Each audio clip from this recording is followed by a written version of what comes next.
Lo escuchamos a diario, pero pocas veces lo notamos. Es el ruido de la ciudad que invade nuestras calles, casas, escuelas, hospitales. A veces es invisible, pero con consecuencias muy serias.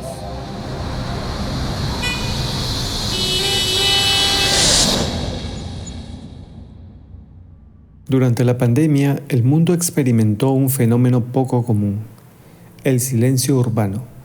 Los niveles de ruido se redujeron hasta un 50% según reportes de diversas ciudades, incluyendo Lima. Por primera vez, escuchamos el sonido de la calma.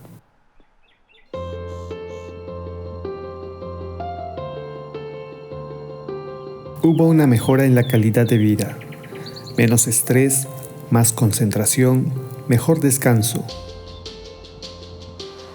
El ruido también es un contaminante, pero muchas veces lo normalizamos.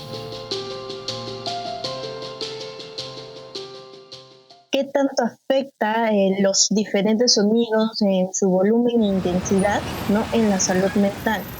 Ahora, para explicarles un poquito más ejemplificado, ¿ya?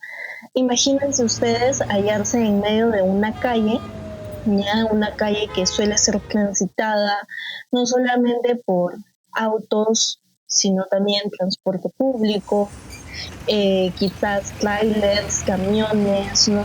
Y que esté en medio de un tráfico terrible.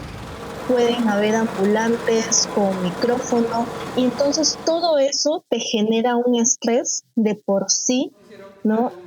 Y te colma en cuestión auditiva, ¿no? Porque el ruido no solamente afecta tu salud auditiva, ¿no? Sino también tu salud mental.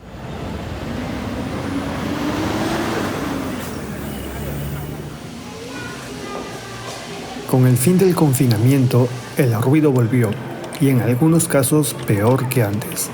Estudios indican que vivir expuestos a más de 70 decibeles de forma continua puede causar daños auditivos, problemas cardíacos y alteraciones del sueño.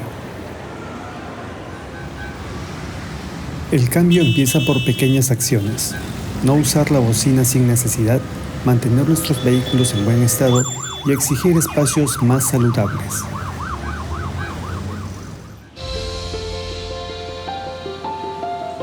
La contaminación sonora no se ve, pero se siente. ¿Estamos escuchando lo que realmente importa?